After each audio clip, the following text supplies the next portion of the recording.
प्रदोष व्रत क्यों है महत्वपूर्ण? इस व्रत के महात्म्य को गंगा नदी के तट पर किसी समय वेदों के ज्ञाता और भगवान के भक्त श्री सूत जी ने सौनकादि ऋषियों को सुनाया था। सूत जी ने कहा है कि कलयुग में जब मनुष्य धर्म के आचरण से हटकर अधर्म की राह पर जा रहा होगा, हर तरफ अन्याय और अत्याचार का बोलबाला होगा, मानव अपने कर्तव्य से विमुख होकर नीच कर्म में संलग्न होगा, उस समय प्रदोष व्रत ऐसा व्रत होगा जो मानव को शिव की कृपा का पात्र बनाएगा और नीच गति से मुक्त होकर मनुष्य उत्तम लोक को प्राप्त होगा।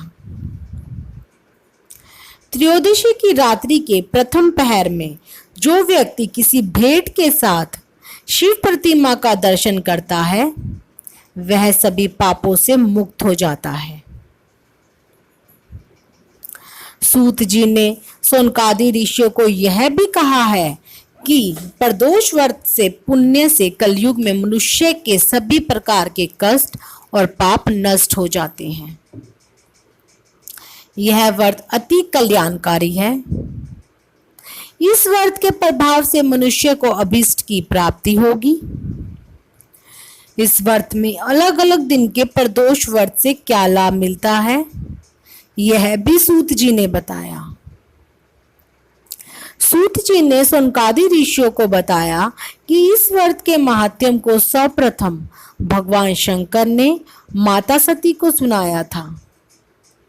मुझे यही कथा और महात्म्य महर्षि वेद व्यास जी ने सुनाया और यह उत्तम व्रत महात्म्य मैंने आपको सुनाया है। विदर्भ देश में सत्यर्थ नाम के एक परम शिव भक्त पराक्रमी और तेजस्वी राजा थे। उन्होंने अनेक वर्षों तक राज्य किया, परंतु कभी एक भी दिन शिव पूजा में किसी प्रकार का अंतर न आने दिया। एक बार शालव देश के राजा ने दूसरे कई राज्यों को साथ लेकर विदर्भ पर आक्रमण कर दिया। 7 दिन तक घोर युद्ध होता रहा। अंत में दुर्दैववश सत्यरथ को परास्त होना पड़ा। इससे दुखी होकर वे देश छोड़कर कहीं निकल गए।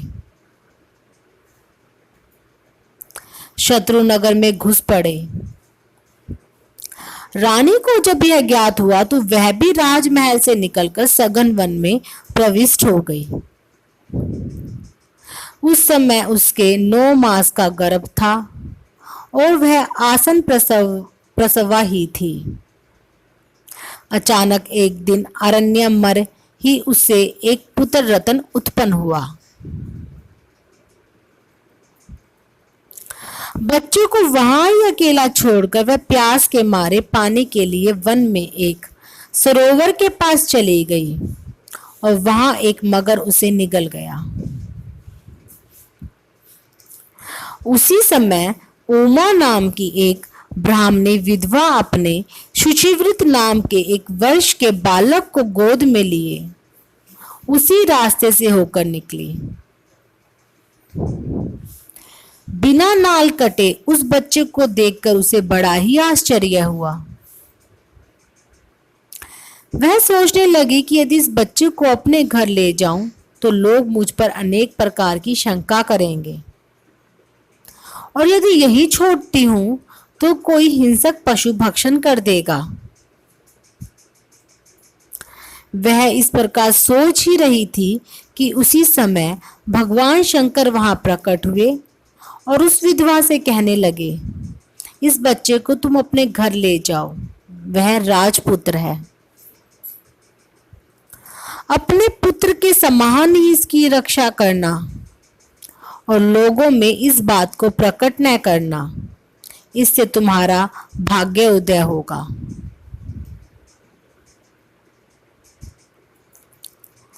इतना कहकर शिवजी अंतर्धान हो गए।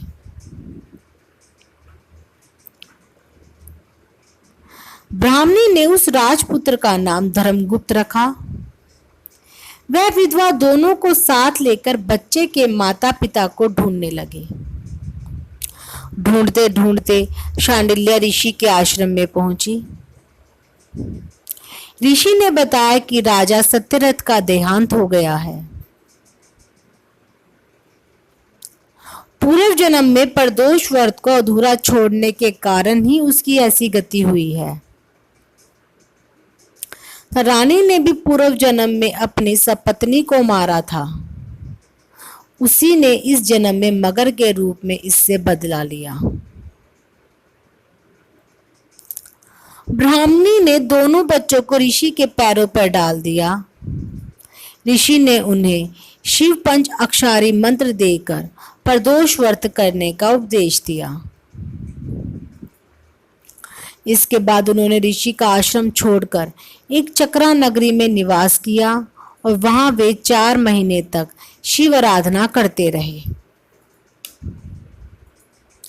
देवात एक दिन सुचिवृत को नदी के तट पर खेलते समय एक अशर्फियों से भरा स्वर्ण कलश मिला। उसे लेकर वह घर आया। माता को यह देखकर अत्यंत ही आनंद हुआ और इसमें उसने प्रदोष की महिमा देखी। इसके बाद एक दिन वे दोनों लड़के वन विहार के लिए एक साथ निकले। वहां अंशुमति नामक एक गंधर्व कन्या क्रीड़ा करती हुई उसे दिख पड़ी। उसने धर्मगुप्त से कहा कि मैं एक गंधर्व राज की कन्या हूं। श्री शिवजी ने मेरे पिता से कहा है कि अपनी कन्या को सत्यरथ राजा के पुत्र धर्मगुप्त को प्रदान करना। गंधर्व कन्या को यही धर्मगुप्त है, ऐसी जानकारी होने पर उसने विवाह का प्रस्ताव रखा। धर्मगुप्त ने आकर अपनी मां से यह बात कही और ब्राह्मणी ने इसे शिव पूजा का फल और शांडिल्य मुनि का आशीर्वाद समझा। बड़े ही आनंद से अंशुमति के साथ धर्मगुप्त का विवाह हो गया। गंधर्वराज ने बहुत धन और अनेकों दास दासियों ने प्रदान किए। इसके पश्चात धर्मगुप्त ने अपने पिता के शत्रुओं पर आक्रमण कर विदर्भ राज्य को प्राप्त किया। वह सदा प्रदोष व्रत में शिव आराधना करते हुए उस ब्राह्मणी और उसके पुत्र शुचि व्रत के साथ सैकड़ों वर्ष सुख से राज्य करता रहा और अंत में शिवलोक को प्राप्त हुआ। ओम जय शिव ओमकारा, स्वामी जय शिव ओमकारा। ब्रह्मा विष्णु सदा शिव, ब्रह्मा विष्णु सदा शिव, अर्धांगिनी धारा। ओम जय शिव ओमकारा। एकानन चतुरानन पंचानन राजे, स्वामी पंचानन राजे। हंसानन गरुड़ासन, हंसासन गरुड़ासन, वृषवाहन साजे। ओम जय शिव ओमकारा। 2 भुज 4 चतुर्भुज, 10 भुज अति सोहे, स्वामी 10 भुज अति सोहे। त्रिगुण रूप निखरते, त्रिगुण रूप निखरते, त्रिभुवन जन मोहे। ओम जय शिव ओमकारा। अक्षमाला वनमाला मुंडमाला धारी, स्वामी मुंडमाला धारी। त्रिपुरारी कंसारी, त्रिपुरारी कंसारी, करमाला धारी। ओम जय शिव ओमकारा। श्वेतांबर पीतांबर भागांबर अंगे, स्वामी भागांबर अंगे। सनकादिक गरुणादिक, सनकादिक गरुणादिक, भूतादिक संगे। ओम जय शिव ओमकारा। कर के मध्य कमंडल चक्र त्रिशूलधारी, स्वामी चक्र त्रिशूलधारी।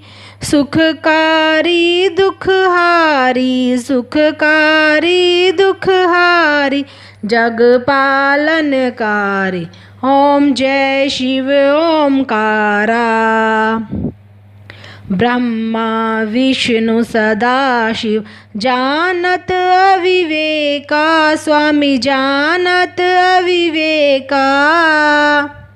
मधु कैटप दो मारे, मधु कैटप दो मारे, सुर भय ही न करे। ओम जय शिव ओमकारा। लक्ष्मी वै सावित्री पार्वती संगा, स्वामी पार्वती संगा। पार्वती अर्धांगनी, पार्वती अर्धांगनी, शिव लहरी गंगा। ओम जय शिव ओमकारा।